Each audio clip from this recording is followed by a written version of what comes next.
Best Medicine Podcast with Simba. Sparking positive change in the community.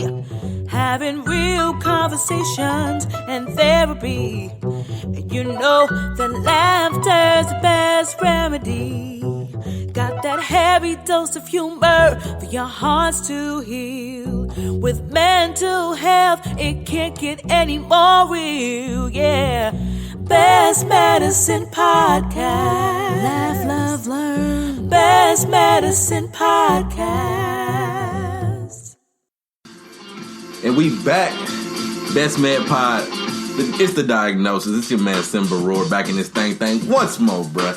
And I have another special guest. All I have is special guests. So I met this man at the Black and Brown Comics Convention. He has a comics on deck. Super hood. Okay? I talked to him, chopped it up. He was a real dude. Say, man, come to my podcast. I want to hear your story. He said, you know what? No problem, bro. I got you. I want to introduce y'all, Adrian, Scott. What's going on, brother? Hey. What's going on? How you doing? Good. What's up, H? Scott in the building. Oh man, it's an honor to be here. Best Man Podcast. Yes, sir. And his second show. And, for the fact that I'm part of several movements and podcasts, I understand the greatness of a podcast show. Yeah. So I wanted to be part of yours, too, as I represent this Duck Soup, the show that me and my dude, Roselle, we do, too. So that's a lot of stuff we're talking about. But me, DJ Roselle, we have our own podcast, Duck Soup, the show. Mm-hmm. H got DJ Roselle, and our next episode is actually Monday night. Cool. Monday, 8 to 10, 8 to 10. So you're going to be there for that, too, sir. right? Yes, sir. Yes, sir. So please. That's what we got to do. We got to work together in this thing, man. Together, word up. Got to work together in this thing, man. Well, DJ Rose actually watching, my dude. So, yeah, my brother right there. So what up? Okay. Shout out to him. Yeah. So, first things first. Holla, what's up? Who are you? Why'd you want to do what you do? Tell me a little bit about yourself. Man, my name is Adrian Scott. I am an Oakland kid who grew up in the Bay Area, who as a kid who watched Maury Turner. He came to my school. The great cartoonist who created Repals. He came to my school, I think 4th or 5th grade, and he drew, and I was just like, I want to be like him. It's amazing. What grade was this? That's like 4th or 5th grade, St. Anthony's. Yeah. But I always knew how to draw. But then also, growing up in the 80s, hip hop is real. I'm very much a student, and I love hip hop. So, being fresh, you had to get out there. You're break dancing, or you're like graffiti writing or something. So I was writing on walls and tagging, and then comic books became Marvel and DC. That became a hot thing. Picked up comics, and I started drawing in my books, and that was in high school. And then in high school, one of my art projects, my final was to. The art teacher, Mr. Chan, great guy at Oakland Technical High. Okay, you graduated from Tech? Yes. I did too. Yes, yeah. Alumni, Bulldogs. Bulldogs, baby. So, Mr. Chan, he told me, because he knew I could draw, everyone else had to do a one-page picture or something. Right. For me, I had to do a 7-page comic book. Yeah, so he wasn't playing with you. He wasn't playing, so I created a comic book called Mac Mouse. And he was like Mickey Mouse's gangster cousin. And then I turned it into Mr. Chan, got a good grade for it. Then I got the book back. And then I showed it to my friends, and everyone was like, oh, this is pretty cool. I'll buy a copy. So I saw my counselor, asked my counselor to copy it. Right. I made a bunch of copies, started selling for 50 cents a copy. That's crazy. Man, made like Burger King money. Yeah. Across the street. Hold up. I was like, I like this. I started, so that was where it began. But that's where it began. And just like, like a hip-hop kid, you just wanted to be fresh. Definitely. Yeah, Definitely. So, you had to rep that shit. You had to do something. Yeah. What was your first medium? What did you start drawing? Those first drawings. My first drawing, I was copying Charles Schultz Peanuts. Okay. Like, that was the inspiration great for Charles Schultz. Yeah. He's the man. Okay. The guy. He's also a Bay Area native. Really? Yeah, he's like, over in like Napa. Yeah. So, but like, that's, that's just the fact that, that's still home turf. Yeah, so 2 hours away. Yeah. So, Charles Schultz, respect to the greatest comic strip ever. Man. Peanuts. Okay. Snoopy, Charlie Brown. Yes. The greatest. So yeah, that's my dude. So after high school, where does your art go? After high school, my art, there was no art. Like, remember, you said after high school, fresh out of high school, 80s kid, I was fortunately able to work. Okay. I had a job, so like moms and dad let me, work. And I had money, so I was like trying to buy cars and trying to stunt, cross color, go to the fair, Lake Merritt. You try to you live a little. So I was just like for a couple of years just like working, keeping a fresh haircut, and buying cars. Okay. Like buckets, for like 8 months and they'll fall apart. But fuck it. You wore the brakes off that motherfucker. Hey, whatever.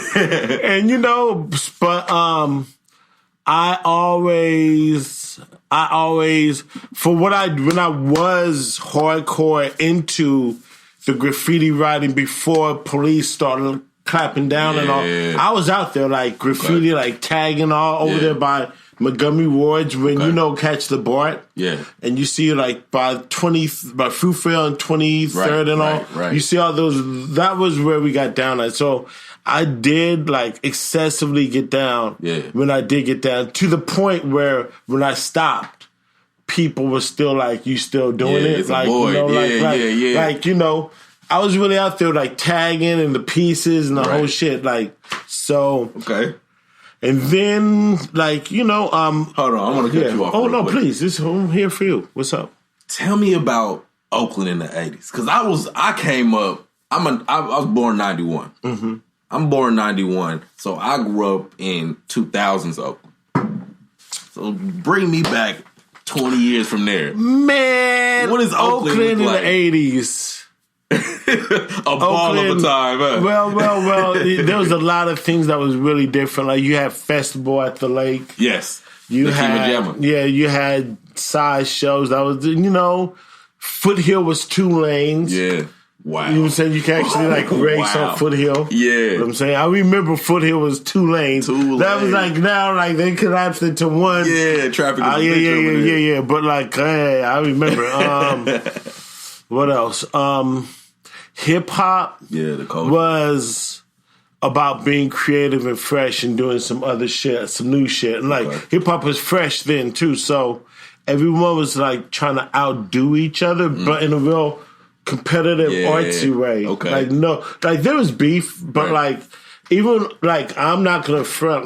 Obviously, I wasn't that dude out there selling dope. I was a nerd. Keep it real. I was on some comic books. Keep it real. I was just shit, safe. For sure. I was cutting grass and $20. I'm blowing it at the comic book store. That was when 7-Eleven actually sold comic books. Wow. So I would bust a couple moves. And go up the way and go get Doritos. You know what I'm saying? I remember off the rack, and a couple of sodas, and I'm good. Yeah. That was Saturday night for me.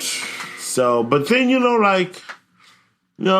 another thing is even though I was a square bear, a lot of my friends weren't. Right. That's the reason why I kind of got more into my art, because saw some of my friends go to jail for 25 years. Damn. Saw friends get killed. Right.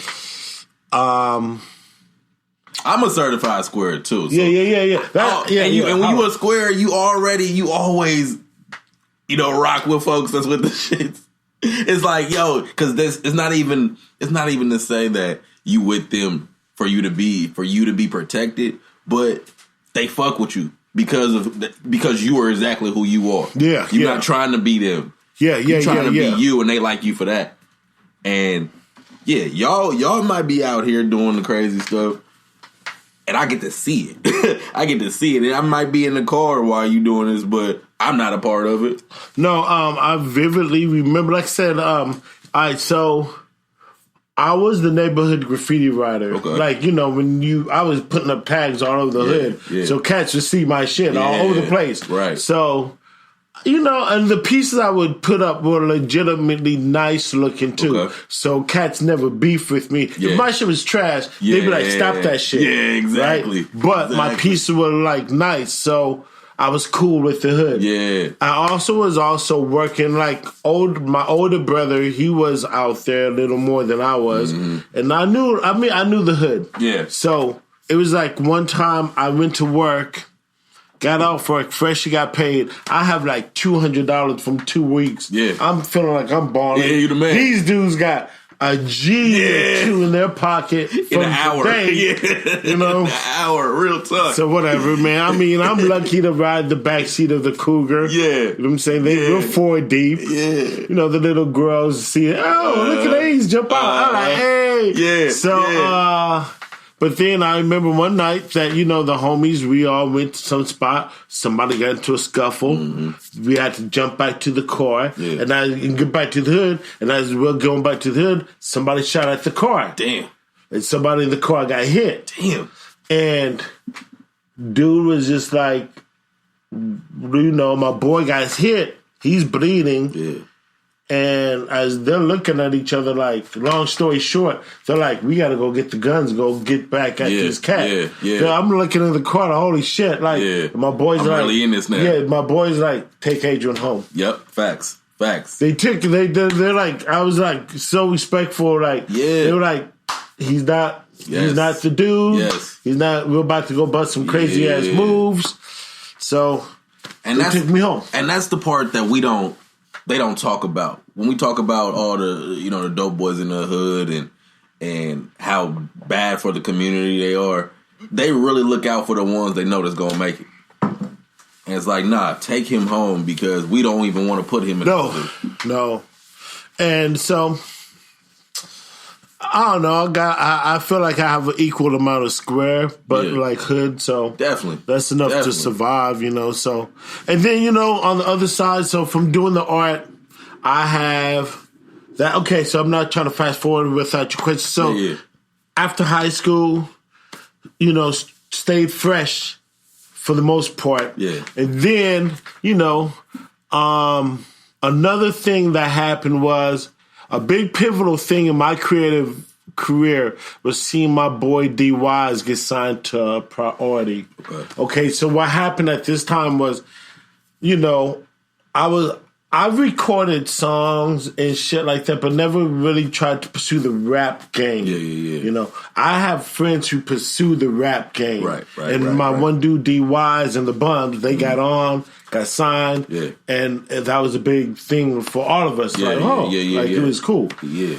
So now you can hear your man's on the radio. Yeah. So him pursuing his dreams and seeing a lot of my friends pursue their dreams made me pursue mine. Yeah. So that's when the comic books started. Okay.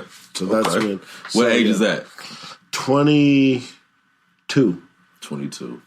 That's when I started drawing books and start making mini comic books. Yeah. And I would draw them and make 8.5 by 11, fold them in half, copy them. Yeah. And this one, I was also working at Kinko's. Oh, he was working at Kinko's. Bro. Oh, you had the plug. Yeah. But not only that, but I was working the Sunday morning shift. Oh. Gangster. Think about it no manager there. And only people really going to the Sunday morning shift is the older ladies getting ready for church. Yep. Making their flyers for their program. That's it. So, and they out by 10:30. Yeah, please. So, I'm extra nice to them ladies. Hey, ma'am, I love your hat. Yeah, exactly. Get the $5 tip. Yep. And copy hella shit. And like my boy, I mean, come on, it was just butter. And like I would just copy my shit, put them in a box, have my boy come pick them up. Like, yeah, so. So where were you selling? Out of my backpack, on foot, any public place, but I would really kill it at Shattuck in Berkeley. Okay. Over there by Rasputin's in Amoeba. Oh, yeah. Yeah, that block is the hustler block. Like everyone who's ever Telegraph. Everyone who's ever hustled a Bay Area anything has stood on that block. Yep. That's the block you go to sell anything. Like if you can't sell on that block, you should stop. Like but that block I would say, matter of fact, I'm also a face of a comic book team. Like, there's about 8 of us in the Bay Area that get down together. Talk about it. Right? So my boy Mike Hampton, Brandon Brackelmonster,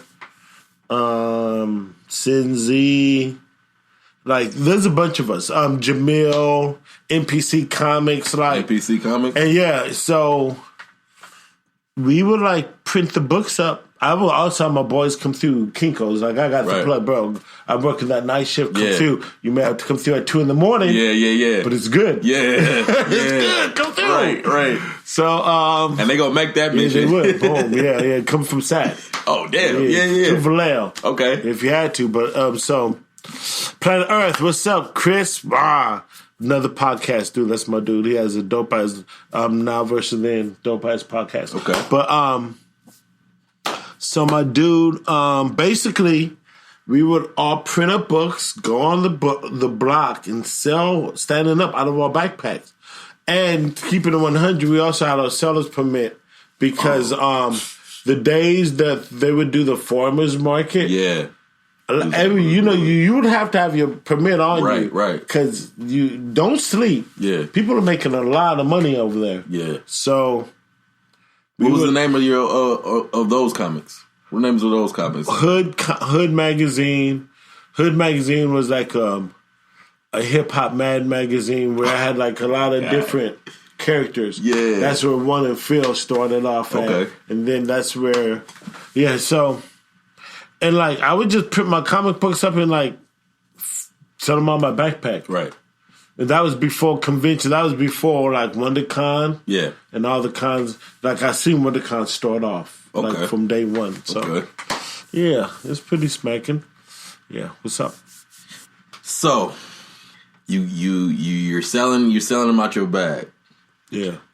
Which is the first comic that hit? Good question. First comic that hit,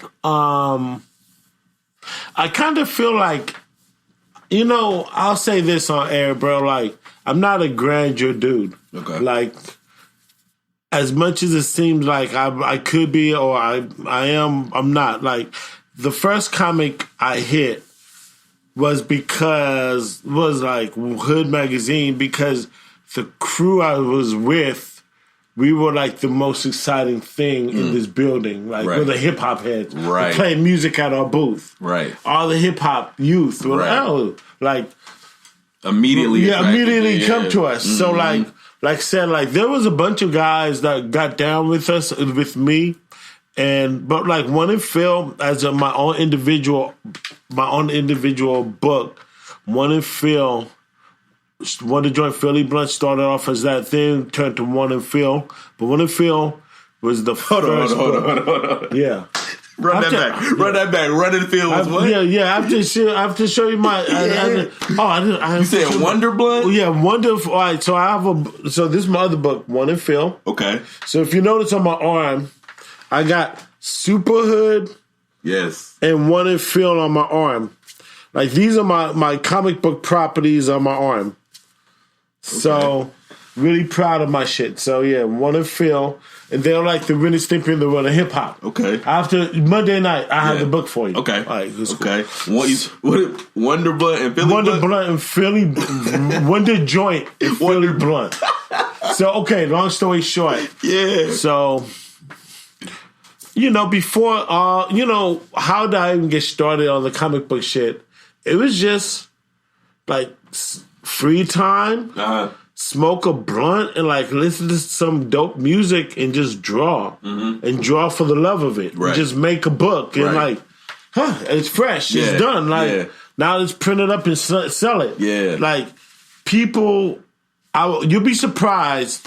I would sell my comic books out of my backpack. This is like 25, 28.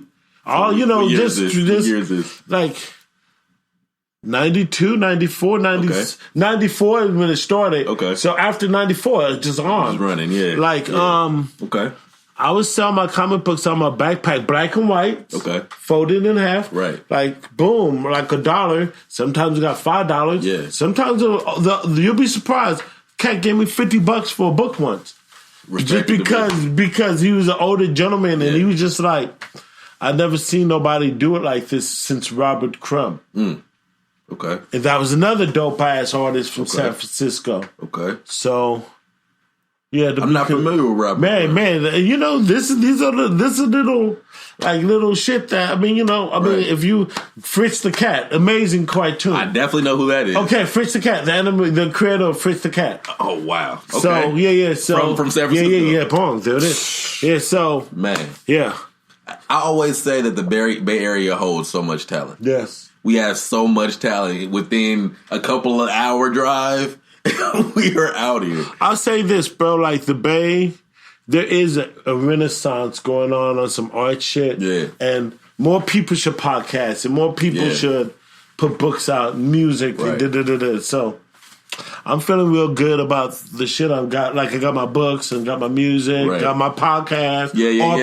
Like a lot of shit's going on, bro. Okay. Feels good. Okay. So One and Phil hits. How does your life change? So One and Phil hits, and it hits on a way like not financially, but like I guess in the industry, some cats kind of like check my name out, So I get put in a collected by Slave Labor Graphics in San Jose. Okay, and it was an okay effort. I mean, I felt cool about it. It's the game that I'm learning to. I'm young, so like. I'm also feeling like, I should be more paid and more acknowledged, but that's not, Yeah, you was too hot for your britches. Yeah. But here's a kicker. Like, for as hot as I was, or like, I've had a slow, steady thing. My boy Mike Hampton, my brother Mike Hampton, he actually created one of the first zombie books before The Walking Dead. Well, like Walking Dead hit, but if you peep, it was a zillion zombie books that followed. Okay. My man was like, I feel like in the top 7. Oh, wow. So he ate. Like my man Captain was, whoa, he was out of control. Like he was, and I love it because I love to see my boy, because he was having like the people line up around the booth, like because he could draw you on the spot as a zombie. Yeah, and ew, and it was really dope because I mean seriously, like my boy Captain, we have our booth next to each other. Then we're at the cons. I'm doing One and Phil. I'm like the hip hop representation. So all the hip hop heads coming to our booth. Right. So he's the zombie dude. Yeah. I'm the hip hop dude. Man, I'm telling you, bro. Like, I mean, keep it real. Like the comic book game, it was like, how did our life change? Well, we got invited to industry parties. We got to have industry groupies. Okay. Comic book groupies. That's a beautiful thing. It is. It's cool, bro. Like, hold up. And, doing cons, eating, like, okay, like, I'll say the truest shit, even though I've never got paid, the fact that Sergio Aragonis, the cartoonist from Mad Magazine, the impeccable, great artist, he calls me son, and he knows me. Yeah, like I would go to cons and like talk to him, and like I would give him a book. I would give him 2 books, like one for signing for him to keep, and then he'll take a book and like take it apart with a pencil. Like, this is what you should do here. X this and this is good. Man. And I'm just sitting there like, and I take that book home and kind of study it. Yeah. You know, that's game. Yeah. So that's a beautiful thing. That's really cool. So, and that's wild because that was the template for you, and for him to be that Papa. That's Papa. Man, and then so, as my biological father. You know, my father, rest in peace, he passed away recently, but my biological father, he recognized that I had other men that I called father. Yeah. Yeah, and he was just like, oh, but yeah, it's real. Like, you know, he would go to comment. I mean, like, even more eternal, like, I knew these great men before they passed. Right. You know, Sergio Aragonés is still alive, but like these artist figures have kind of like blessed me. Right. Or like, you know, keep the mojo alive. So yeah. That's beautiful. Yeah, that's beautiful. Because I was gonna ask you, did you get any pushback with Mad Magazine seeing that you were I submitted to Mad Magazine. I actually submitted to them and they denied me. And I got my letter of like denial.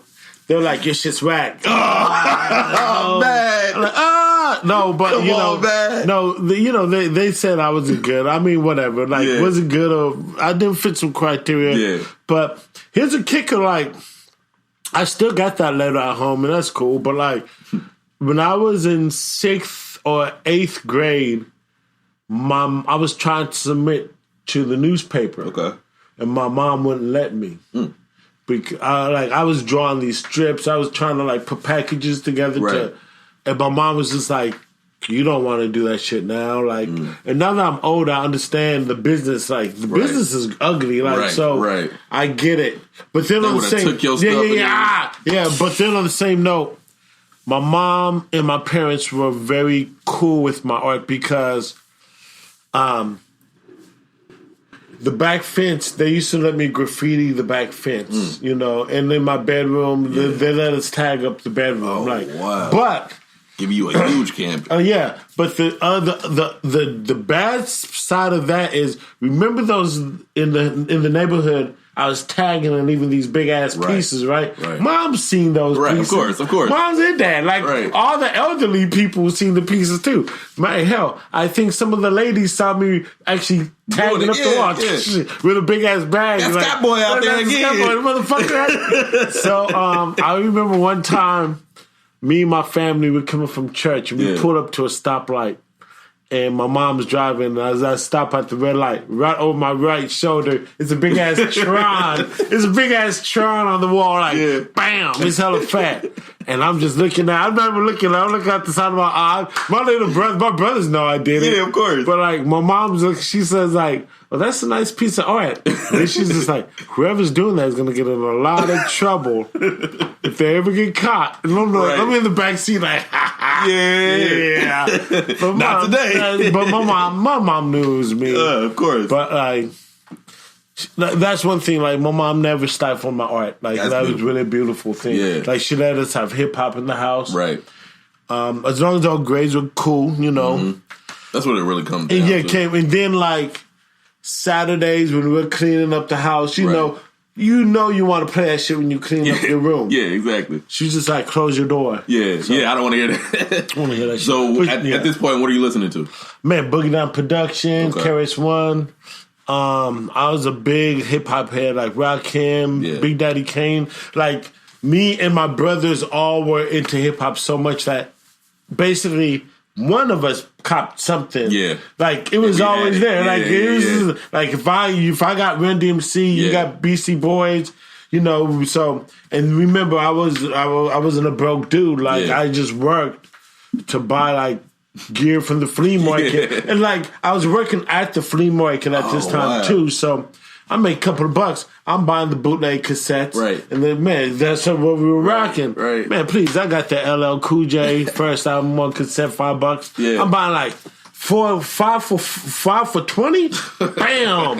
Man, let me get down. Clack. Like for $5 a pop or 5 for 20. Yeah. Man, please, take this dub. Let me get all these. Matter of fact, here's another dub because I love my cousin. Right. I'm going to just buy double of them and give them to him. Give him a set. Lace them up, huh? Hold those, yeah. So when did we in the Bay Area, early 90s, listening to hip hop? When did the West Coast get involved? When do you start buying them West Coast tapes? So being who was available to you at that point? So I was also like being raised and born in Oakland, 80s baby, jumping on 40 bus, coming home back and forth to Fremont and going to Tech. Yeah. I was actually on the bus one time, a couple times, it was too short. Okay. Selling on the bus. On the bus, huh? On the bus, right? So buying those cassettes. Now, I'm not going to front.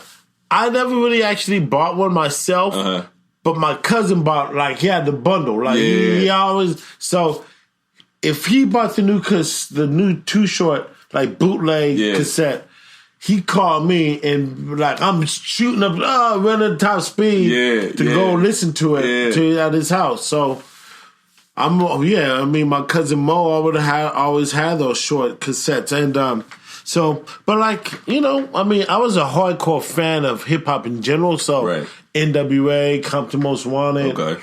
I'm buying all that shit, bro. Like, all of it. Like, and people people say that I got like an East Coast twinge to me. Right. I don't know if it's the East Coast. I think it's like East-West because I'm from the West Coast, but like East Coast rap influenced me so much. Like, that's, you know, before the West got involved, you know, I kind of like lived. Yeah, like, the birth. Yeah, you was there for the birth. Yeah.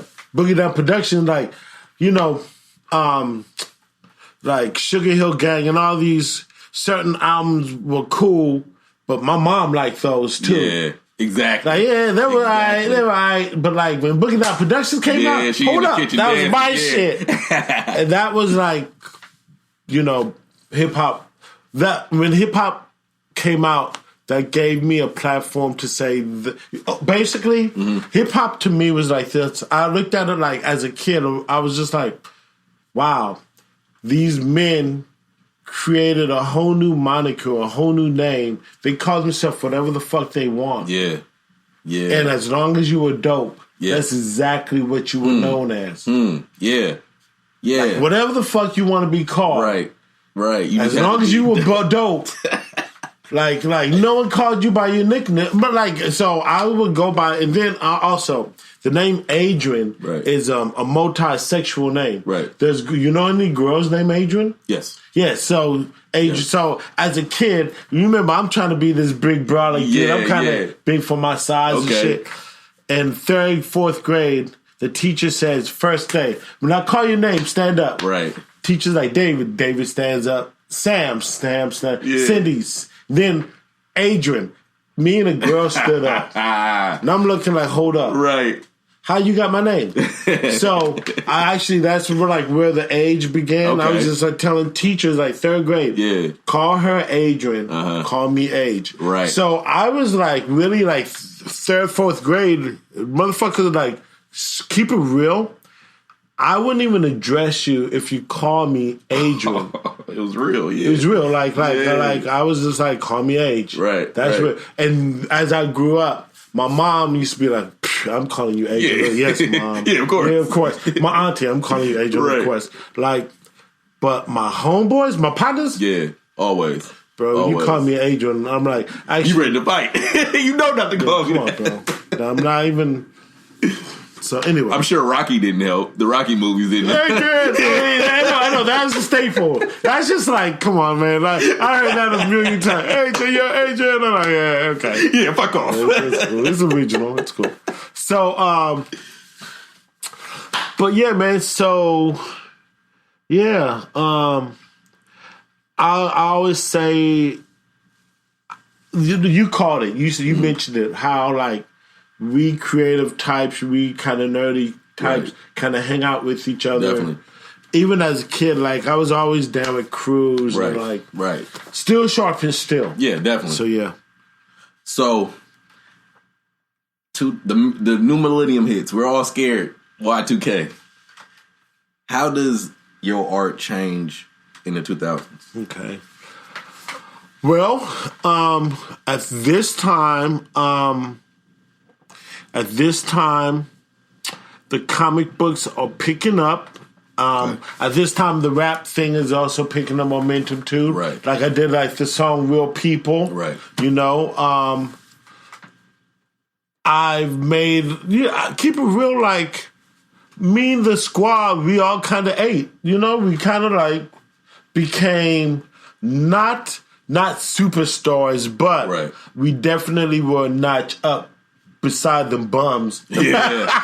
like motherfuckers was checking for our shit. You walk in the room and know. Yeah, there's age. You know, like, you know, that's cool. And I'm working it, like, bro, like, if I can get some perks from, I mean, I think that's the goal for all of us to, like, get some recognition for your art. Be respected. You know, that's cool. That's all you can ask for. So, like, you know, what's up? That's one of my boss men, Cedric Shabazz. He helped me start off Oakland Comics. Salute. What's up, Cedric? Meanwhile, you guys watching Best Man Podcast? Big Simba, Bong in the house. Out here. So 2000. We're getting a little more recognition for the comic book stuff. Are you doing multiple comics, or are you just working on one? Well, okay. See, that's remember when I say team effort, I've always been team effort. Okay. So when I say 2000, the art was picking up. Right. When I say art, I can't even just confine myself to just the comic books because, like, I'm making beats for cats. Okay. Like, you know, the homies are recording now, so I'm on their verse over here. Yeah. I'm in their sessions, boosting them up. Right. Like, I'm in their video, shooting videos. Right. You know, like, so we're active. Like, I'm really active at this time. And just being creative. That's why I kind of, like, that was a good time for me because people are starting to see my shit all over the place. You know, so that was a good time. You're done tagging at this point? Oh, yeah. You know, actually, done tagging on the... I mean, every blue moon, I still write the age every blue moon. Okay. Just like old-ass man writing age on the wall. But, like, I still I shouldn't. But, like, don't do that shit, kid. But, get a canvas. Yeah, get a canvas. Yeah, but, or get a commission. Yeah, you can pay for that shit now, too, yeah. Exactly. But, yeah, you know, at this time I am drawing. I'm drawing on other people's books, working on their books, helping them get their books off, help some friends get their art career started. Like my homegirl Jules, she started up a book. Great female artist, building with a lot of artists. Right. Going to presentations, being on Creature Features, the television show, KTVU, meeting artists, Ball Rock. Yeah, it's been great, bro. Like, and like the pinnacle of the whole shit is like Sergio, no one called me son. Yeah, like the big wigs, like yo, this dude, like, so that's cool. What year is that? What year do you actually form that relationship with him? It's like you are my protege now. I came into the comic book industry looking for him. Like I'm like, I'm at the con. He's here. So I'm gonna go say hi to him. So every con, I would just go say hi to him and build that relationship. Right. Sergio's a great man. Like, you know, he guys on top of dudes, he's influenced. So after, you know, this is like, remember, this is also a period when I was doing a lot of cons, going to con after like con of LA and kind of like trying to go to every con. Like I don't even go to cons like that no more. I mean, but it's still cool. Like so, and that's another thing. Like even now, like going to cons as a guest, right? Like I get to the door. Oh, that's Age. Yeah, exactly. Like.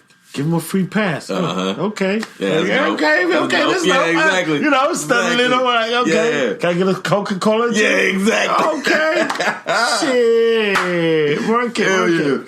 Like, you know, I've had booths, like, even like get tables sometimes reduced. I mean, like bus moves to promote. Right. You know, it's a lot of.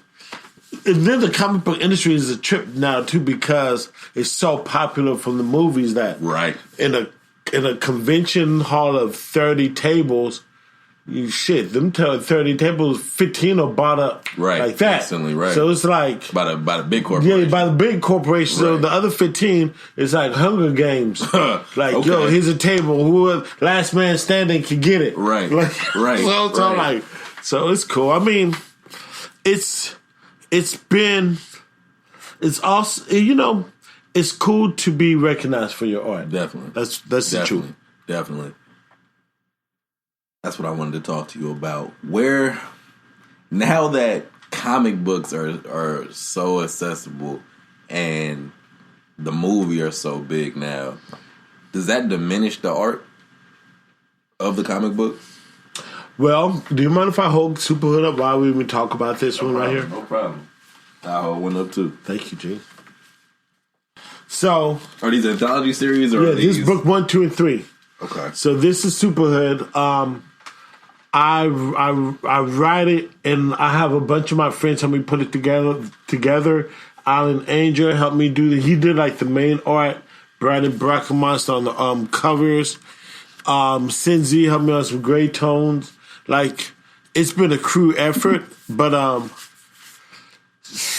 comic books are definitely a medium that I feel like a lot of artists, rappers, if they were to put their energies into doing comic books, it's like the same effort. Right. Like, you do song after song after song, then you get your album done. That's how you do your comic book. Okay. So, comic books are definitely on the horizon. I mean, it's a hot property.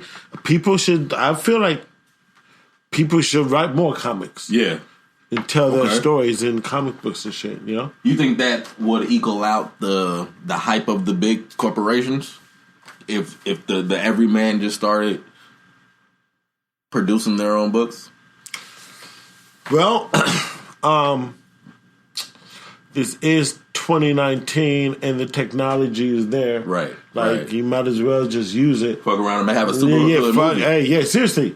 Yo, I mean, shit, Netflix, hold me down. Right. I'm trying to get that Netflix still. Like, seriously. Would you write a Superhood screenplay, or have you written a Superhood screenplay? We've talked to some cats. Okay. And bro, like I'm really a loudmouth and I talk about everything. Yeah. But some shit I'd be like, I'm asking too good of questions right there. Yo, we got stuff in the works. Is what he's trying to say. Yo, chill, bro. I'm a really open guy. But certain stuff, no, we don't want to cut no waters off. So just like you thought about it. Well, we've thought about it. Right. Right. And things are not the flourishing. How's that? Okay. Great answer. Great answer, H. Yeah. So, but if you know about the game, I mean, this whole Netflix. So Marvel Comics leaves Netflix. Right. So there's no Marvel movies on Netflix, but if you kind of pitch Netflix to a cool idea, they'll flourish your shit out, make it happen. Right. You ever watch this show, Sons of Anarchy? Yes. That's just based in the Bay Area. Right. That's all Bay Area, so I'm like, it's a great time to be a great artist. Matter of fact, I want to just say it's a great time to be an artist of color. Right. Okay. Like, a big shout out to Jordan Peele. Yes. Twilight Zone. I'm really excited about that. Yeah, matter of fact, Us is on 22nd of this month. Right. We're going to Grand Lake Theater. Okay. We're trying to go deep. Okay. You should come on down, bro. We're going 22nd. Yeah. I'm trying to watch the 8 o'clock episode, 22nd. Okay. I'm going to rush to Grand Lake Theater and get my ticket. So that shit's going to be dope, bro. Yeah. He's changing the game for us for a good reason. Yeah. But we have a lot of stories that we should speak of in mediums, podcasting, movies, music, all type of shit, bro. So even this is so dope, man. Yeah, thank you. Yeah, hell yeah, bro. Thank you. I'm only getting better. Getting better. I want to just say, I'm really fortunate to be ground level with you, bro. This is dope, bro. Okay, yeah. Right. Mm-hmm. Appreciate you. Oh man, all day. So the industry of the comic book industry, to be a brother in the comic book industry, what type of character do you need? Not character as far as your stories, but within yourself. What does it take to make it in this industry as a black man, black woman in that comic book? I'm gonna say it's really like anything with money involved, it could get real cutthroat. Right. And I was, like, I'm very team orientated. That's why I'm like, only reason why I've been able to float this long and survive is because I've kept myself around decent people who let me be an artist, and they held me down. Right. Even though I'd be getting my fucking funny ways and shit. But then, in the early cons, we were like the table doing crazy. Like, I'm trying to we would get kicked out of conventions for playing music, for hip hop. Right. Then start picketing and shit with banners. Then next con we're trying to burn comic books inside. Wow. Hey, kick us out this time. Motherfuckers hey, chill, relax, bro.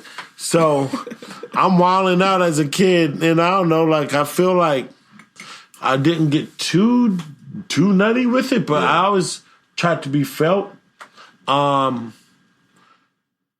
What else? But team oriented, it's definitely cutthroat once you start making money. Right.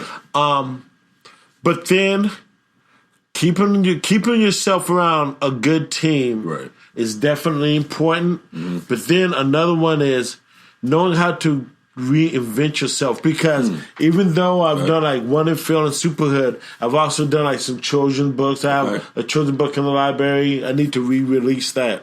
I really am. What's that called? It's called Can't Nobody Hold Him Down. Okay. And keep it real. I'm gonna go grab that book, re-release it, and officially. But that was years ago, and that's in the library. And then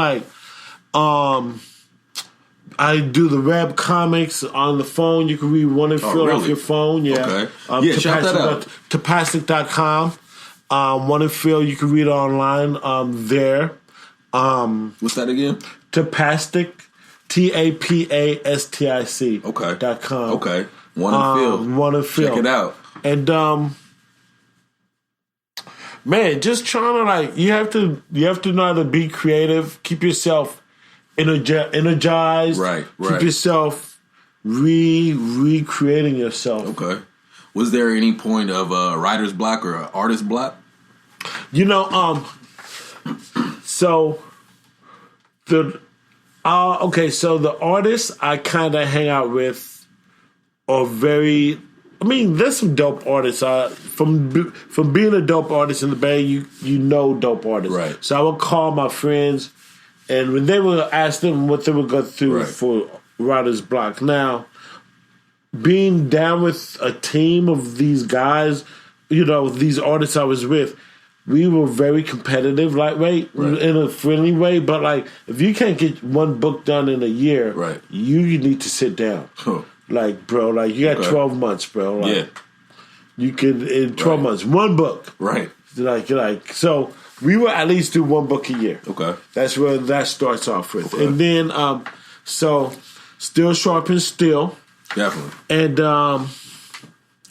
writer's block. I also we as a team would study on how to beat your writer's block. Go catch a movie, go read a book, go to the gym, we're trying. I'm part of a collective that we're trying to be some next level artists. Right. So if you're gonna be a next level artist, you got to put that time in. Definitely. And sometimes it's not exactly the art. It's what you do before the art. Yeah. Take care of yourself. Right. What music you listen to. Right. What books are you reading? Yeah. What type of collective what type of people do you hang out with? Definitely. Yeah, I mean, we get busy. Yeah. like, and I say we because I'm definitely a part of a sick little collective. Yeah, I'm Spy, what up, Osai, Thug Nasty. Shout out to y'all. You're going to see all the homies at like a good bunch at the podcast. Solid. Monday night, Duck Ship the Show. Oh. Solid. So the way to beat your writer's block is to stay creative. Yeah, like keep those juices flowing. Yeah. So you'll have writer's block, but you got to combat it. You don't sit into that. You don't sit in that block.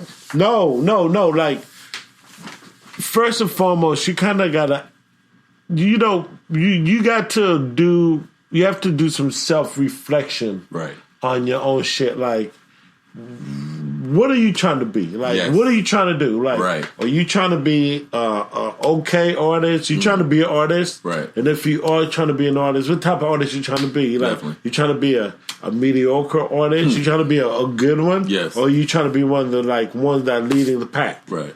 Like, like all my music, even with my music, like, I just gave you a copy of Bukowski 4 and like my whole shit, like I'll make song after song of not one gun clap. Like my shit is like lightweight, uplifting and positive. Yes. Like, that's immediately what I felt when I heard it. Yeah. Like, that's my old shit. I want to be around real people. Yeah. The realest shit. You can't be mad at that. Yeah. You can't be unhappy when listening to that type of music. No. And so we're talking about my song "Real People" I did years ago, and that was like I said, the first one from Bukowski 1. Okay. So Bukowski. Bukowski. So Charles Bukowski is this great underground writer from San Francisco who used to write back in the day. And he would just put his own publications out. Right. And he would just get drunk and just write on his typewriter and make these stories and pamphlets and poetry that became fan favorite because he just was doing it for the love from his heart.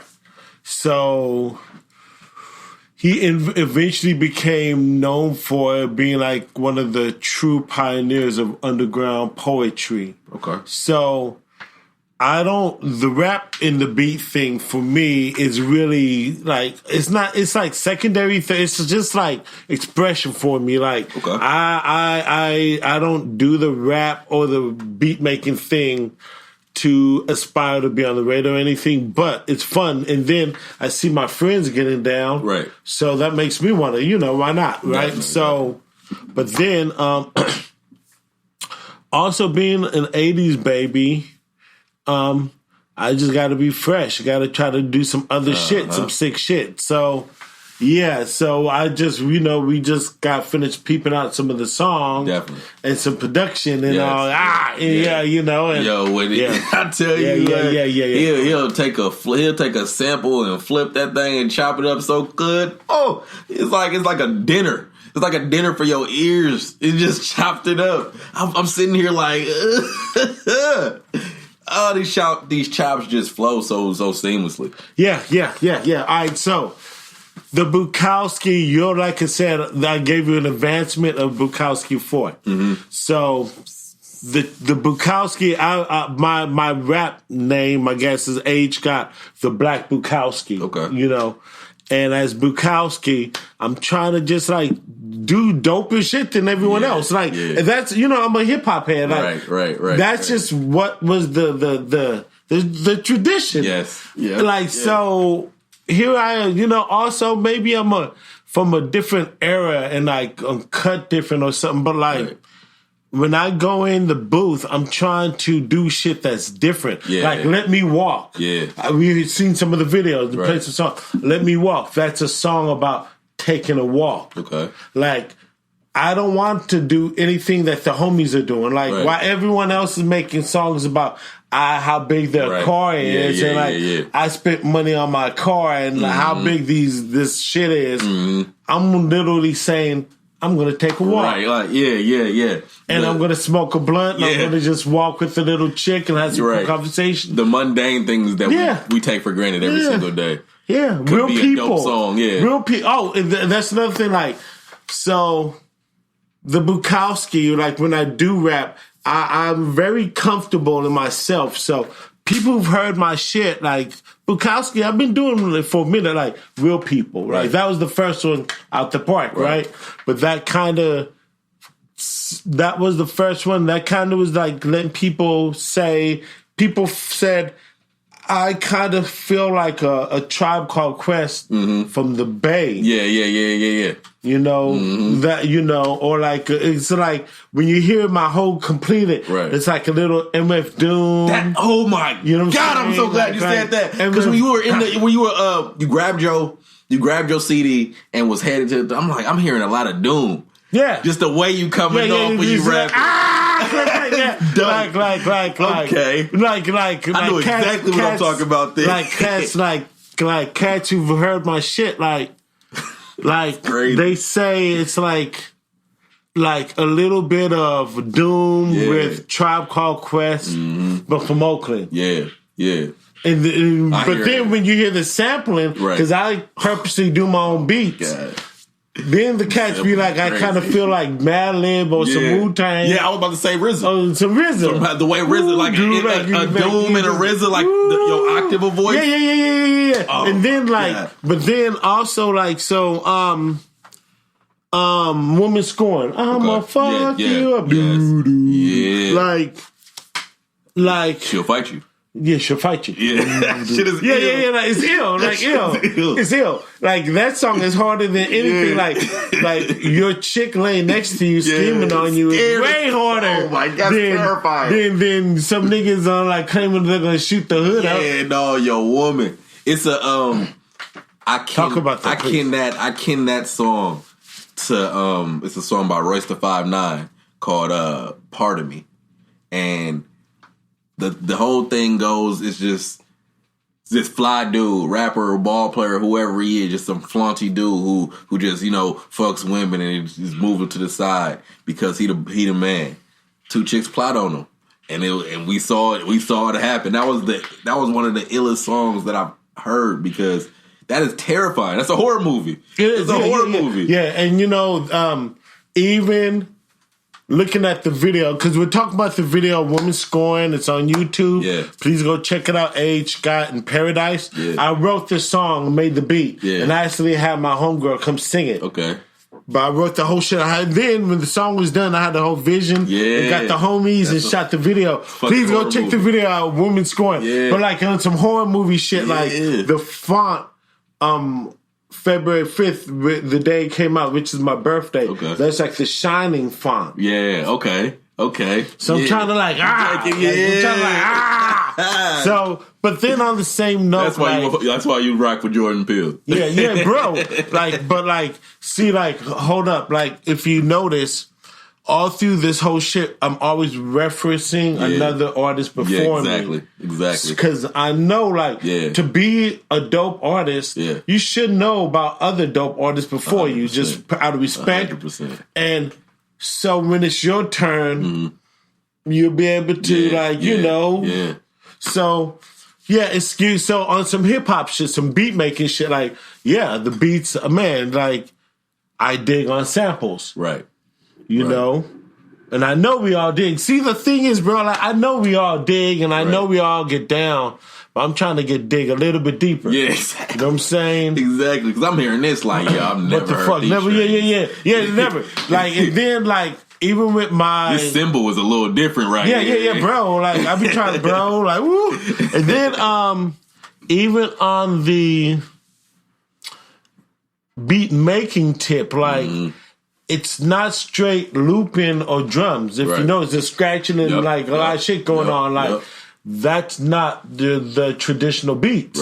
Right. When you hear the fucking Bukowski for, like I said, so I've been recording Bukowski as a series. Bukowski won the Black Bukowski.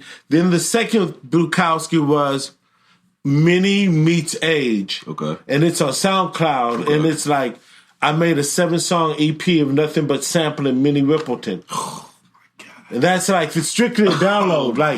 Mini meets age, and it's sick because it's like. And if you notice, I always rock this black face. Yeah, the black face. Yeah. That's like my Wu-Tang symbol. Like when you see that, that's my shit. So the second Bukowski is shout out to Minnie Rippleton. Oh man, it's so amazing, right? Man. So the second Bukowski is Mini Meets Age. It's on SoundCloud. Please go search for it. And there's another video on YouTube for that one, too. And then the third Bukowski was The Good Fight, and that came out on my last birthday, and I made that like a link. And that was like 10 songs. That's when Women Scorn came out. Okay. I dropped that one on that one. Okay. So that one. So now I'm on Bukowski 4. Right, okay. Now, Bukowski 4. Now, thank you for asking me about my music, too, because I'm really, so. I'm a music head. Yeah, thank you, bro. So, I didn't even know you made music. Yeah. He was like, I got your CD. I was like, you make music. Okay, so the thing is, all great artists I respect, they all had a second medium that they just did out of love. Right. Just to kind of like not show as their main shit, but just to keep the creative juices. Right. Like Robert Crumb was in a band and Sergio like does yarn, like poetry, like pottery. Right. But like all artists have a second and a third medium just to keep the chops up. Exactly.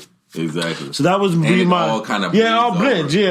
So every season, like I would get into the beat making thing, but like I'm trying to be a little sicker than others, and so here I am on Bukowski 4, and I purposely have a knack of not making hard songs about shit that's not hard. I'm not trying I'm not my coolest thing is I'm not trying to be the hardest one. Right.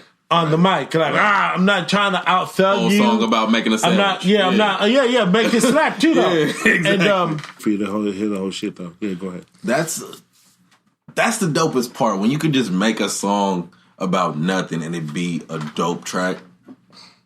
I have a song that,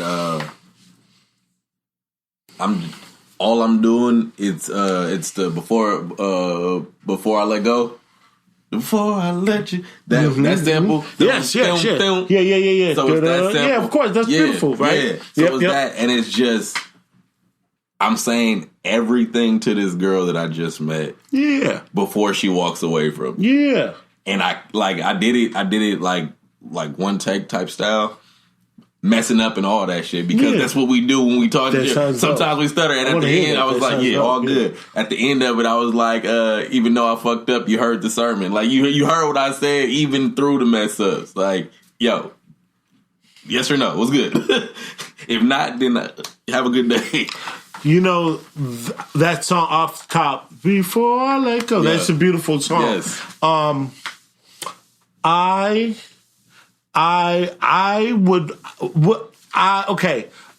don't know if I would use it because I know it's like, not common, but like it's easy. It's an easy sample. Yeah. And that's where I try not to. Yeah, exactly. If it's too easy, and I'm not trying to belittle at all. Not at all. No, I'm just saying that as far as your ear for Craig because that was a poppy. That's a poppy. That's like top 10. Exactly. Like, the first loop, you know exactly what starts off. I want to make sure you already know. Yeah. Now that's like sampling Outstanding. Yeah, Outstanding. Yeah. You already know. Like, but see, like that's where.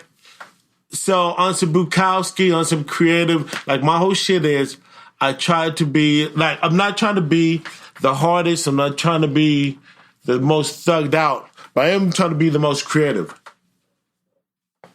I'm trying to be the most creative. I'm trying to make it where you have to kind of like hear my shit and you have to kind of like, whoa, what is that sample in? What is that? Like that's not a normal loop, or like it's not some like when you hear my shit, you're gonna be like, whoa, thank you. You make music you gotta live with. Yeah. It's not some like you hear it one time and you could just, press next. You gotta you making worlds within your projects. Yeah, bro. Like so Bukowski 4. Like I said, it's done. Okay. I am sitting on a bomb. Actually, the one I'm giving you right now is still 2 songs that's not on that one, but it's the general. Yeah. So I'm really proud of my new project. I am releasing it soon when the sun gets up for the summer. Yeah. But I'm, like I said, I'm really giving it to the homies to test the waters. Right. But like the samples are sick. I really tried my damnedest. But like on some rap shit, like, so a big part of my career was my father passed away about 3 years ago. Okay. And respect to my father, but when my father passed away, I lost my creative edge. Like I couldn't do any, I couldn't draw. Right. I couldn't do anything. Like, so. Yeah. For how long? For about 2 to 3 years. 2 years. Wow. 2 or 3 years. I didn't even try. Like, only thing I was doing on a regular was the podcast because, once again, that's a crew effort. Yeah. Like, I love my dudes for, like, holding me accountable. Right. And be like, no, you got to come to the show tonight. Definitely. You know, like be we here. got to be here. Be here. Even if you're not going to be on the forefront, just be in the house. Yes. So, I love my people for that. That's happening. Your brothers together. Your brothers got your back. Yeah, that's solid. So that's a big part. So then my brothers, I was still doing the podcast, still being involved with the homies and the movements and shit. Then another thing happened where my god sister Karina had some extra studio equipment. She just gave it to me. She's that's like, beautiful. Like, do you want to use this stuff? I'm like, sure. So I take it to the house. It all cuts on. Yeah. I'm like, well, it's on now. Yeah. I might as well start doing something with it. So I start writing, and actually, that was when I came out of a hiatus by writing about my father's passing, and like my first 5 to 6 songs are strictly therapeutic. Yeah. Like, it's not matter of fact, none of my shit is like get money and I'm flossing and I'm like not rapping just to rap. No, like none of my journal shit. Entries. Yeah, journal. Okay, so song number 3 on the Black Bukowski 4 is actually the first one I finished for the project, and it's a song called Changing. Okay. People Change. And I'm dealing with my breakup of like a chick, like, and like, you know, I'm very comfortable. That's another strength with me because I'm comfortable acknowledging my weaknesses. Definitely. Music, like, you know, like say like in the freestyle session, you're gonna probably eat me up. Like, it's cool. Whatever. Like, I'm talking about what I'm going through. Like I'm not tripping. Like I'm not trying to even. That's not me. I'm not trying to do that. But give me. Let's go digging for samples, and then let's come up with a concept. Yeah, exactly. Like I'll like the Bukowski, bro. Like, man, come on, man. Like, that's like concept songs. Each there's no filler. There's no frivolous like songs about like dumb shit. Right. These is basically your comics. Yeah. Even in audio form. Yeah. It's a story. Yeah. It's you make creating these worlds on each project. So Bukowski 4 is Bukowski 4, thank you. More 4. More 4? Yeah, more 4. Okay. What's your concept for this album? Bukowski 4 is a continuing.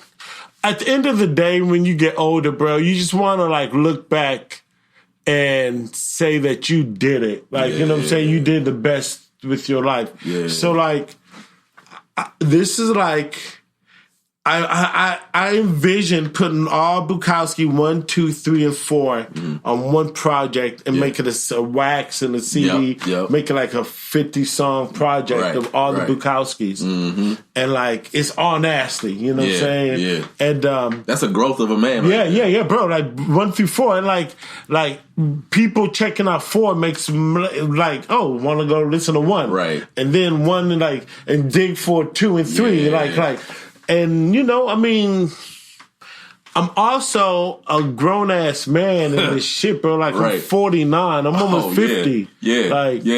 I can't rap about... Like, I love rap, and I love hip-hop. But I can't... I'm not even trying to be like the youngins, bro. Like, I'm not trying to... No point. I'm not trying to out-thug you. Right. Like, on some creative shit. Matter of fact, mind you, like, you know... If we notice, we went from comic books to talking to music, and then a little bit of video making, right. You know what I'm saying? Like, I'm trying to be known as an all-around creative guy. Definitely. Like, I want to be known as like one of the creators, of the Bay. Like, don't put me in a box of a rapper. Exactly. You know what I'm saying? Like, I just rap. I just can rap. Yeah. But then I can make music. I can make beats too. Yeah, exactly. I make music. I can make beats. So am I a beat maker? No, I'm not. I'm an artist. Yeah, exactly. Like, at one time, I was actually trying to learn how to crochet. Okay. So I can make beanies and shit. Yeah. When I get older, I will master that shit. Give me a couple years. Give me some time. I will be making my own beanies and shit. Well, it's not. I mean, on the side note, that's really not difficult. No. I had my supervisor just started maybe 2 or 3 weeks ago. She's boring. Yeah, bro. I mean, I'll say this. Like, okay, so Duck Soup. Like, when you see that Tierra Moore video, that chop you love, thank you, Tierra Moore. Like, all right. So one thing about, like, if you peep, it's not even about me, bro. Right. Like, I make these songs and I'm like, yo, you get on this. Exactly. Yeah. Like, you live, you live. You're like, a producer. Yeah. I'm like, oh, my ear. Like, yo. You like, sound good on this. Oh, yeah. Trying to get my little Quincy Jones off. Yeah, exactly. You heard? Like, I'm like trying to live, bro. That's what it's about. And not on some grandeur shit, because the more you work with other artists, the more your name resonates. Yeah. And like, you know, it's not about the fame or nothing, but if people respect, like, yo, the AG's nice. Like, I worked with him. Right. Like, you should work with him. Like, you know, people respect that. Right. And then you get that little community building. Even the reason why you fucked with me. Like, reach out, bro. Like, oh, yeah, I'm trying to be down with you. Exactly. But then on the same note, like, you got to get active. Like, definitely. I am that guy who is on the low. Like I talk a lot of shit on Facebook, but, like, on the low, I be really trying to politic with people in their Facebook inboxes, like you did. Yep. You know what I'm saying? And then when that politic happens, I'm quick to be like, okay, let's do it. Right. Like, you know how cats be like, yo, let me get your number. Like, let's build this build. No. When I be like, let's get numbers, no, I'm going to build with you. Exactly. Like, I'm calling you Tuesday at 10 o'clock. Right. I know we frivolously smoked that blunt and just talk shit that night. Right. But I'm still going to remember to call you. Definitely. Yeah, because what a lot of the times it's just, oh yeah, let's link, but then nothing happens. No, yeah, that shit. You don't really want to do this. No, that's just something good to say. And a lot of people don't want to do the work. And see, once again, we talked about this before. Like, you got to reflect and look at yourself and what type of artist are you trying to be? Yeah, exactly. Like, are you trying to be a mediocre? Are you trying to be a good one? Yeah. I mean, there's a gazillion, I don't want to say boss moves, but they're like bossy that aren't related, that don't include the art. Right, exactly. Like being on time to a podcast. Right. Linking up with the homies, doing working on a strategy. Working on your shit. Like, keep it real. Like, you know, the average artist you're not even really in the public eye with new art the whole 12 months. Right. You may be away for like 6 months working on it, 9 months, and then when it comes out, it's so dope that it holds you down for at least 2. Yeah. You know what I'm saying? Yeah. But there's that break when you're like not with new shit because you're working on new shit. Right. Like, I'm talking about, like, even though, like I said, Bukowski 4 is done, it's just sitting in the vault. Yeah, exactly.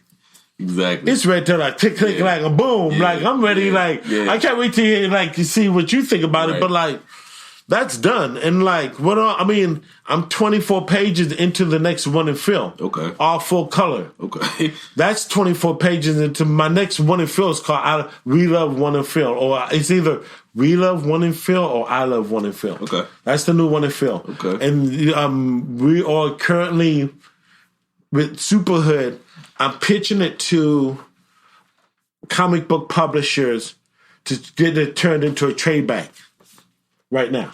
Okay. So, Superhood.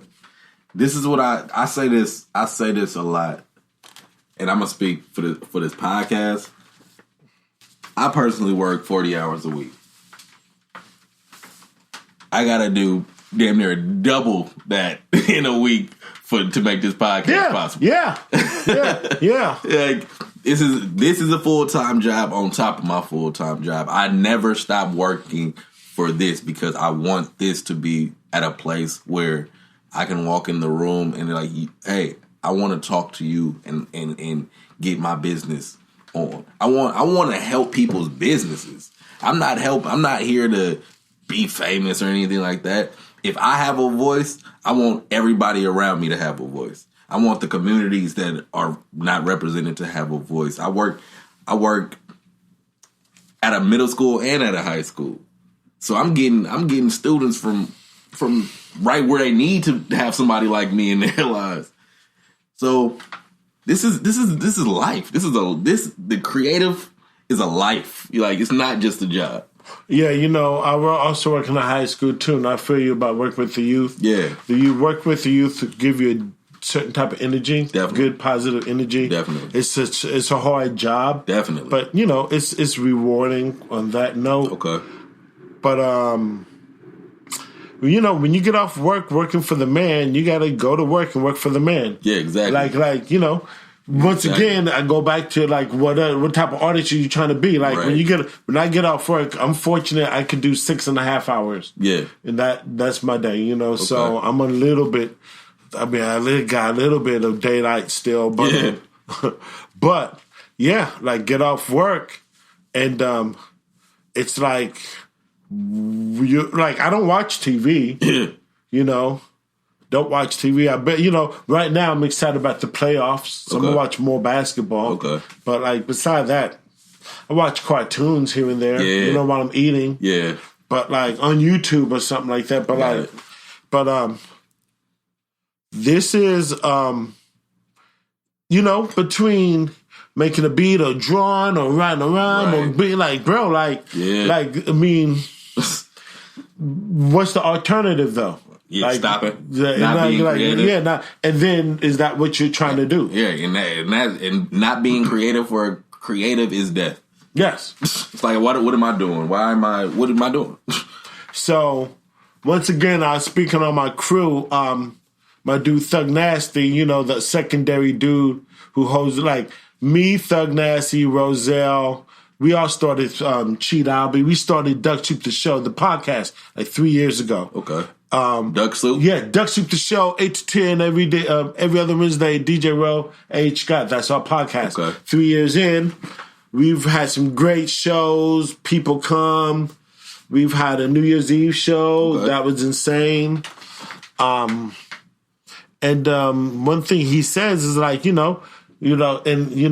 an insane artist. Right. He specializes in BBWs and like lightweight pornographic videos that are selling overseas. Okay. Like, motherfucker, my man's a beast. Yeah. But we all make this sick little group. Right. And he says, like, it's only as big as we make it. Right. Like, this is our dream. This is our shit. So if you don't take it serious, no one else will. Nobody else will. Yeah, so, nobody else is going to do the work. No, nobody else is. And so it's good, bro. Like, I also did a kids show on YouTube named cartooning with age, did a PBS like public access station show. Did it in Vallejo. Say that again. With kids. Cartooning with age. It's on YouTube, and you can watch the episodes on H.TV, one word, on YouTube. And I'll like share the link on your page. Yeah, definitely. But it's like a kid show where, like on some Bob Ross shit where I'm talking to kids and showing them how to draw. That's dope. So, that's dope. I mean, that's dope. Trying to get busy, bro, you know? So, you said you work in the high schools? Yeah. So, what do you do in the high schools? I'm a teacher assistant at Continuation High School right now. Okay. So, there's also a music program there. My boy Spy works it. What's up, Spy? Dope beat maker, dope producer. And I've even shared music with him. Trying to honestly, I always make beats. I always love making beats. Right. I love music. Right. But when I always rap, rapping for me is just therapeutic. It's Definitely. Not and it's fun, but the same way. I want to find that young Nas or that young dude, and I'll give him heat. Man. Just rap. Yeah, exactly. And give you the beats. Yeah. We got beats for you. And I thought I had one. He just didn't want to listen. I was like, bro, I got you. Just fuck with me, and I'm going to have you right. They didn't want to do the work. And, that's another thing about, this art thing, especially on some trying to get your Quincy Jones on and, lead a team. You got to know when and give. You got to, if you're going to put a video together, buy the crew pizza. Right. You're That's real. That's real. I mean, you just expect to just eat that, That's real. It's just it's just one of those things. Yep. These dudes is getting hungry. Yeah, exactly. You gotta buy pizza. Yeah. For me, it's a lot. I am a producer. So I've been in the studio and been recording people, and I'm like, flip these words around or flip these bars around, cut the hook in half and double it, and then when we play it back, that shit sounds fucking beautiful. Mm-hmm. I have a certain ear for music that I feel like a lot of people don't have, and it sucks when I'm trying to give direction and people don't want to take the direction. How do you deal with that? Being in a collective of the maybe working with someone with the ego or someone not taking directions, or you trying to give directions, thinking you trying to son them. How do you deal with that? Well, I'll say on some beat making thing, mind you, so we talked about the comic book. Yeah. My comic books take up the majority of my art creative time, right? So the other free time is when I do the beat making rap thing. I wouldn't say I make enough beats to consider myself a beat producer. Right.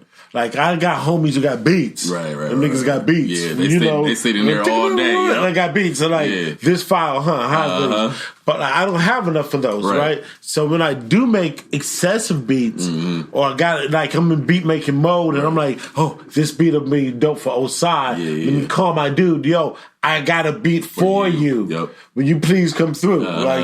When you craft and you hear somebody. Yeah. Oh, yeah. Or exactly. This beat will be for a singer. Yep. So, not that conflicting ideas ever happen. I honestly, on another note, I don't record enough people. I feel like, in a way, I get sometimes the best out of some cats, and we just bang it out. A couple of good songs, and and then it creativity comes in waves. Right. So I try not to force it. When it's there, it's there. Yeah. But what about on your comic tip? On my comic tip, same thing, bro. When it's there, it's there. Honestly, for all the creativity I I can be. I try to keep my relationships with artists really 100. Okay. So when the outlet is time, I'm like, bro, like, let's work. Because I feel like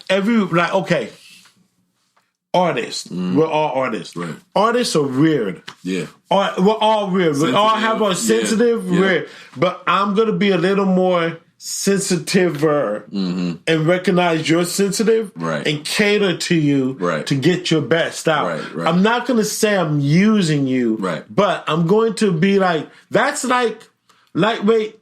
The secret, being cool to work with your crazy ass. Yeah. You know what I'm saying? Because you crazy, but you dope. Yeah. So and I'm like a real chill dude. Like I try to be really, really, really chill. Like, I mean, I'll be real. Like I said, my father passed away. Depression hit me really sick. I got sick, physically sick. Yeah. I'm an older dude. I'm just blessed to count my days, bro. I'm not trying to be on if it's too stressful. Yeah. I'm learning that. I learned that. And that, 2-3 years ago. Cool. That's another thing. Yeah. The key word is you're learning. Right.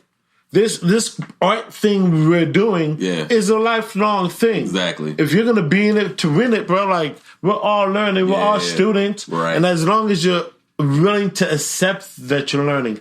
Bro, I'm the most learningest cat around the homies, because I really do listen. Yeah. Even in the midst of bullshit. Yeah, exactly. I'm like, what are you saying? Like, tell me some knowledge. You got something to tell me? Okay, so, like I said, the podcast, teamwork. Right. I'm always talking team. Right. I'm not here me. Right. It's always us. It's always us. Yeah.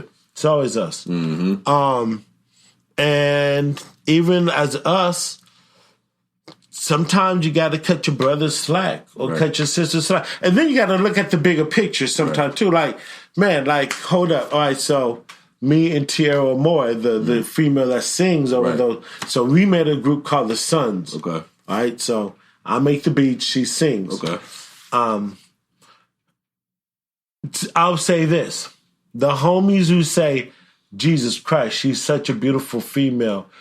You're in the studio all these mad hours and you've never tried to go there. Right. And I'm like, respect to Tierra because she is a beautiful black woman. Right. Oh my God. Every time I hear her voice on my shit, I'm a fan of her. I'm like, oh my God. Yeah. She's like the homies who hear The Sons, please check the video. But they're like, hey, you got some Jay Dilla meets Erykah Badu. Okay. From the Bay.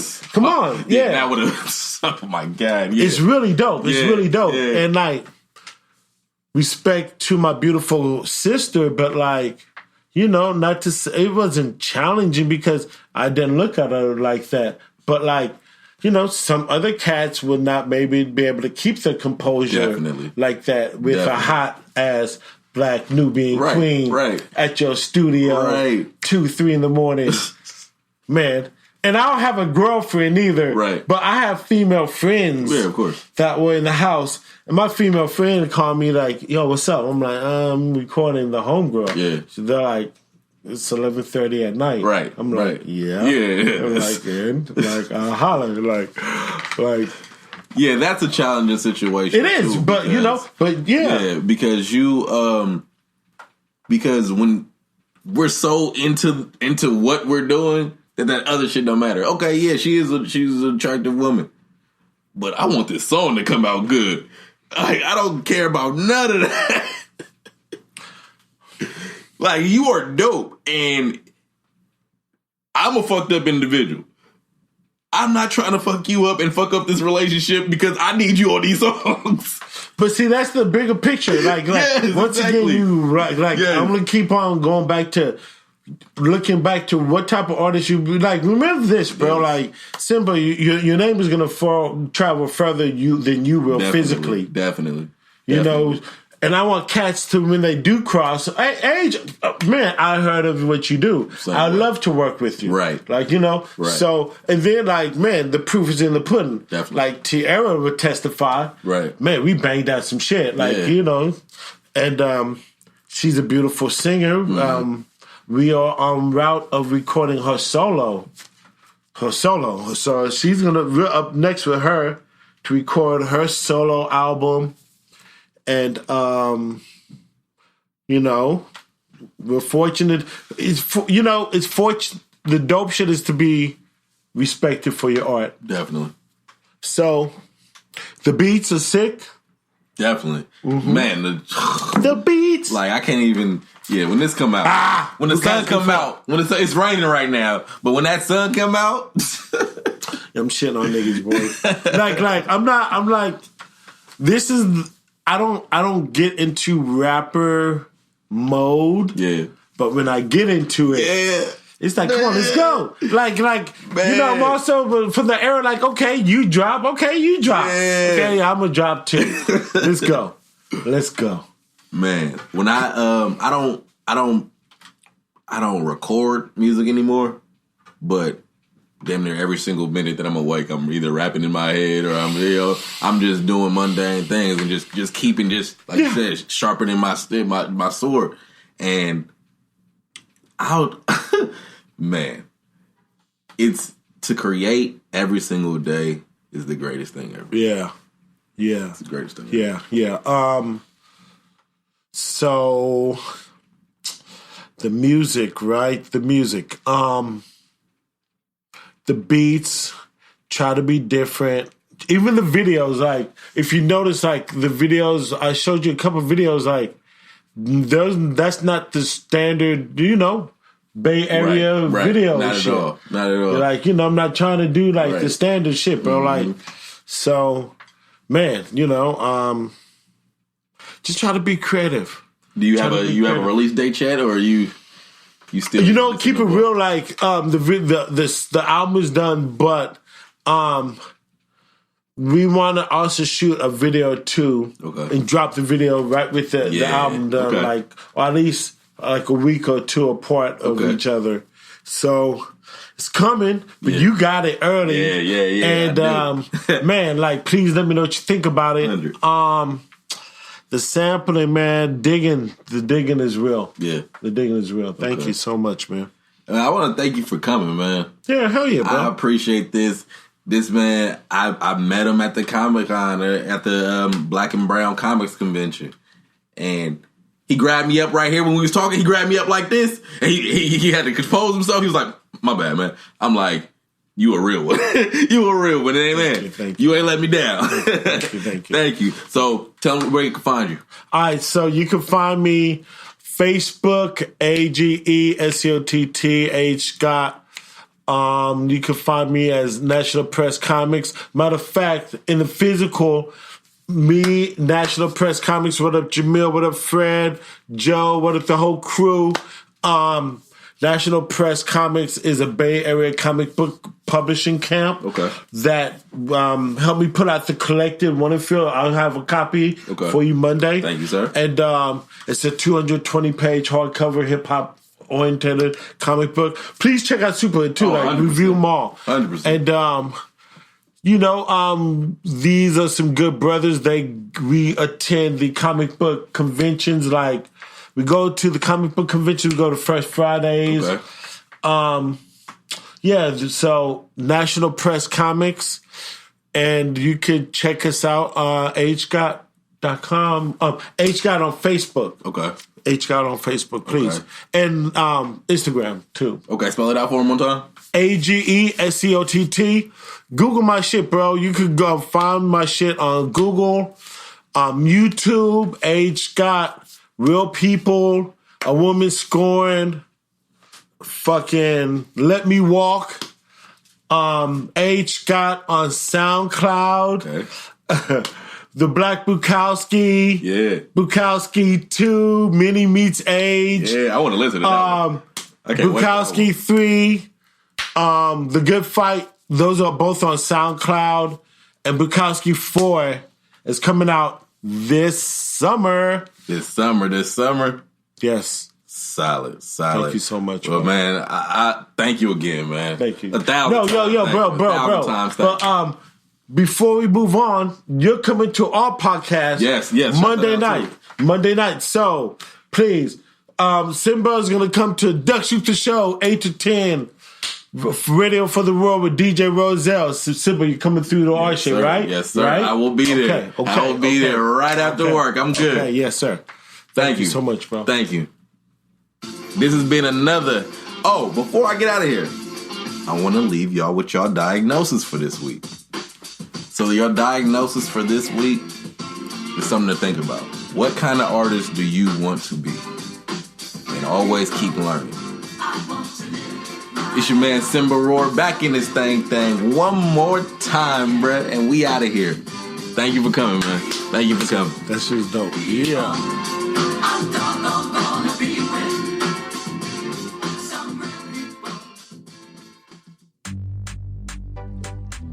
Yo, the summertime is winding down, so it's time to go ahead and get that fall wardrobe together. Check out the new fall line from Defy Life Gear. It's got all new designs, jackets, socks, and you gotta check out the brand new alternate logo. We also got sweatshirts for all the podcast gear you love so much. So go ahead and visit www.defylifegear.com. That's www.defylifegear.com to get your gear today. And remember, Defy Life, lifestyle defiant. It's defylifegear.com.